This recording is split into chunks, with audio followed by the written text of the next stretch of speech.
kejayaan Ming. Sebagai tanda kesetiaannya, ia diberi nama kehormatan Zheng Chenggong. Sejak saat itu, ia bukan hanya seorang pemuda bangsawan, tetapi simbol harapan terakhir bagi para loyalis Ming. Bab 3, Harimau Laut Bangkit. Dengan markas di Xiamen dan Quanzhou, Zheng Chenggong mulai membangun kekuatan yang mengumpulkan sisa-sisa loyalis Ming, petani miskin yang kehilangan tanah, bajak laut yang mencari kehormatan, bahkan pedagang yang ingin melawan kekuasaan Qing. Armada lautnya berkembang pesat, ratusan kapal berlayar dengan bendera merah, membawa semangat perlawanan. Rakyat menjulukinya Goxingye, yang berarti pemilik nama kekaisaran, karena ia dianggap melindungi kehormatan dinasti Ming. Lidah orang Eropa kemudian menyebutnya Koxinga. Antara tahun 1645 hingga 1658, ia memimpin pertempuran demi pertempuran. Ia menyerang pos-pos Qing di pesisir, membakar gudang persediaan, dan menguasai pulau-pulau strategis. Taktiknya laksana harimau laut, cepat, berani, dan tak terduga. Namun perjuangan itu penuh pengorbanan. Ayahnya, yang sudah berkhianat kepada Qing, akhirnya ditangkap dan dieksekusi. Bagi Zheng Chenggong, itu luka besar, tetapi ia tidak goyah.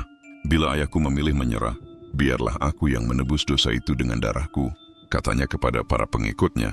Meskipun gagah berani, kekuatan Qing terlalu besar di daratan. Zheng tahu bahwa ia tidak bisa terus berperang di tanah Tiongkok. Maka ia menoleh ke arah laut, ke Pulau Taiwan, tempat kekuasaan Belanda bercokol. Bab 4, Taiwan Tanah Harapan. Taiwan saat itu berada di bawah kendali VOC, Verenigde Oost-Indische Compagnie, perusahaan dagang Belanda yang menjadikannya basis perdagangan rempah dan jalur strategis ke Jepang. Rakyat pribumi Formosa ditindas, para petani Han dipaksa bekerja keras. Dapat Fuan Utam dikuasai untuk kepentingan Belanda. Koxinga melihat peluang. Taiwan dapat menjadi benteng baru bagi loyalis Ming, jauh dari jangkauan Qing. Maka pada awal tahun 1661, ia mengumpulkan lebih dari 300 kapal dengan 25.000 prajurit. Angin musim semi membawa armadanya menyeberangi selat, menuju benteng Belanda yang disebut Zelandia. Pengepungan pun dimulai. Meriam Tiongkok dan panah api menghujani tembok Belanda. Di pihak Belanda, Gubernur Frederick Coyet bertahan mati-matian dengan persenjataan modern. Bulan demi bulan berlalu, penyakit dan kelaparan merajalela di kedua pihak. Namun Koxinga tidak pernah menyerah. Ia sering turun langsung ke garis depan, memegang pedang, memberi semangat pasukannya. Jika kita jatuh di sini, nama Ming akan padam. Jika kita menang, sejarah akan mengingat kita selamanya. Akhirnya, pada musim panas tahun 1662, Belanda menyerah.